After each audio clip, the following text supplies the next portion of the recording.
Good morning. Last week we saw how JavaScript is awesome, and we also saw that JavaScript sucks.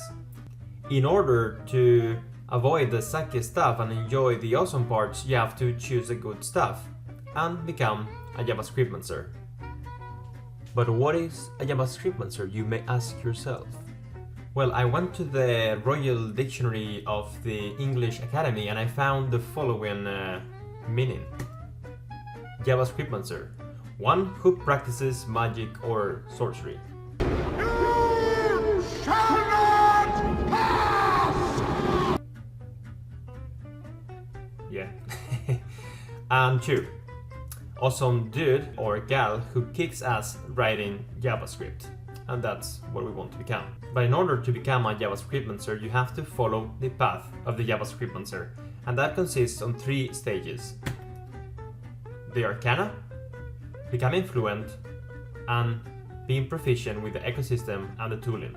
And we're gonna start with the Arcana. There are those strange, weird parts of JavaScript that you find out when you move into JavaScript from another language like C#. Okay, so I'm a Spanish guy, but I live in Sweden. I speak 3 languages and I have a recurrent topic of conversation regarding languages that I think is very relevant to JavaScript. And the thing is that every time that you speak with someone about languages, they're gonna tell you that their language is the hardest. If you speak to a Spanish guy about Spanish, they will tell you that Spanish is the hardest. If you speak to a Swedish guy, it will say the same about Swedish. English guy, the same about English. But the thing is that I had a conversation with a friend a couple of days back, and he said to me, you know, Swedish is the hardest language because it has the most amount of exceptions. And that made me think, yeah. If you learn Swedish prepositions, that they are like random, you will understand this point at once.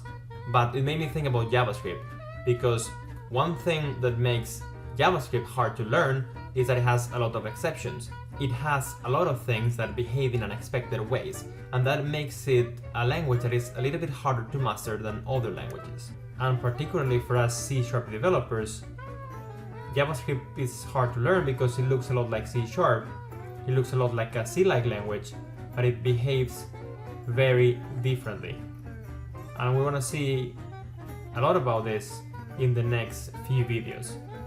And it's going to be what we call the JavaScript Arcana. So let's get started with the first part. One thing that is very interesting about JavaScript is that variables in JavaScript have function scope. What does this mean? Okay, so in C# and in a lot of other languages, usually variables are scoped to a block. So in this example, if we were to declare this in C#, this variable would be scoped to this particular block.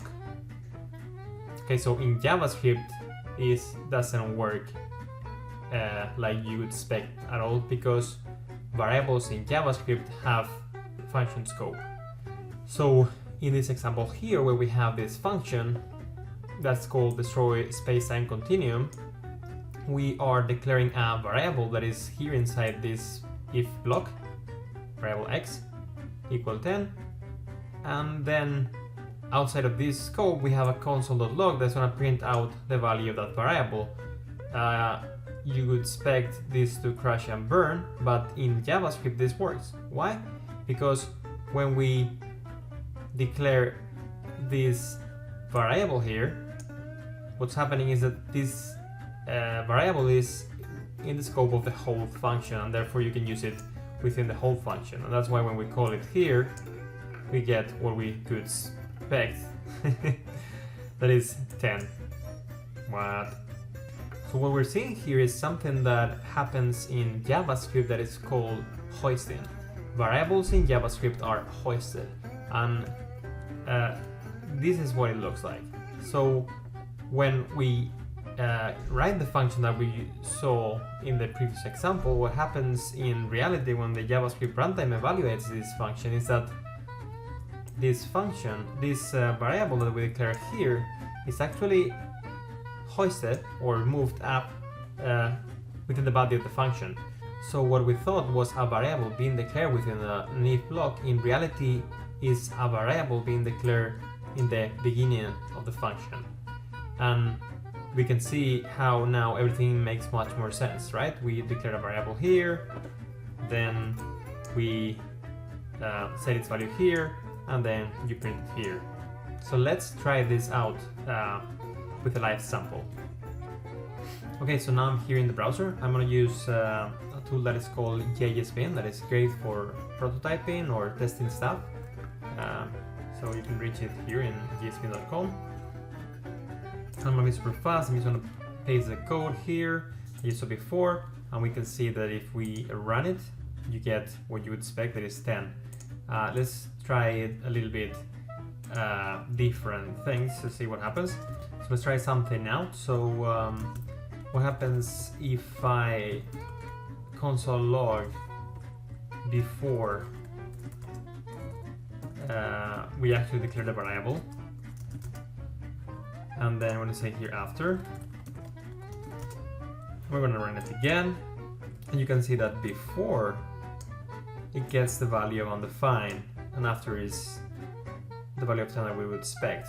Here we can see is that this variable is being hoisted here, as we saw before, and how the x variable is scoped to the whole function. So this is completely equivalent to having this here. That's why you'll often see JavaScript developers declaring all their variables at the top of the function, something like this. Oops. You know, because you're just trying to be more explicit about how JavaScript works. And that's why they declare the variables at the top, and then they use them later within the body of the function. So this is how variables are scoped to a function in JavaScript, and how this hoisting behavior works so that variable definitions are moved up to the beginning of a body of a function. This might not feel like a big issue to you, because you might say, well, you cannot use a variable before you have declared it, duh. But we're going to see how it's going to be a big of a problem when we get to functions, you know, the different ways that you can declare functions and use functions in JavaScript. But let's say that you come to JavaScript and you want to get a more similar behavior to what you're accustomed to in C#. Well, you can do that today with ECMAScript 6 or ECMAScript 2015, that is the last version of JavaScript. Within these two new versions, you have something that is called let and const, that let you declare variables in block scope in JavaScript. Let's take a look at that. So declare variables with block scope using let and const. And this looks in a very similar way to the example that we saw before, but instead of using var, we're using let. And this is gonna make JavaScript understand that this x variable is now a block scope variable, and it's gonna behave just like it does in C#. So if you try to use that variable outside of the scope of that if block, everything's gonna explode and people are gonna die. Let's see this again with a live example. So we're gonna go back to the browser here, and we're gonna remove this, cling, cling, cling, and then I'm gonna do let x equal 10. And now we're gonna change JSBin. You can see that we have here something that says JavaScript. So you can select that, and now you can select that you want to use ES6, ECMAScript 6 with Babel or Babel. And now you have automatically this running this particular code using ES6. So if we try to run this right away, you click on run, and now you can see automatically how you have this reference error because x is not defined. We're referring to x here, and here it's not defined there because this is now a block scope variable, and it works as we would expect. It crashes. So let's comment this out, and now perhaps we can say inside the block, and now we just print it out, indented because otherwise you die. And now we run it and it works because this is a block scope variable. We can use it inside. In addition to let, we have const. This is very popular now amongst developers to use const, and it works exactly in the same way in the sense of scoping. So if we run it inside, it's good. If we reference it outside the block, it explodes. Const in JavaScript behaves in a very similar way to the way it works in C#, although in JavaScript it's more of a one-time binding. It doesn't mean that immutability. It doesn't mean that X is immutable. It only means that it is a one-time binding. You're not supposed to change that variable to point to a different value. So we have this const x equal 10 here. If we try to change the value to 42, we're gonna see that we've got a problem here. It says line 6x is read only. So this is enforcing that this is a variable that is only supposed to be bound once. And that's why you cannot change the value. People like it very much these days because, again, you're being explicit about how this variable isn't supposed to be bound more than once. So that's it. Let's make a quick summary. So today we have started looking about what I call the JavaScript Arcana. That is like those weird things that are a little bit different when you come from C# into JavaScript. We've seen how variables in JavaScript by default, they are scoped to a function, and how this is very different to how we do things in C# because everything in C# is block scoped. And then we have also this weird behavior in JavaScript by which things, variables defined within the body of the function are hoisted to the top of the function. And we've seen also how ECMAScript 6 or ECMAScript 2015, the latest version of JavaScript, brings two new ways to declare variables in JavaScript that are the let and const keywords.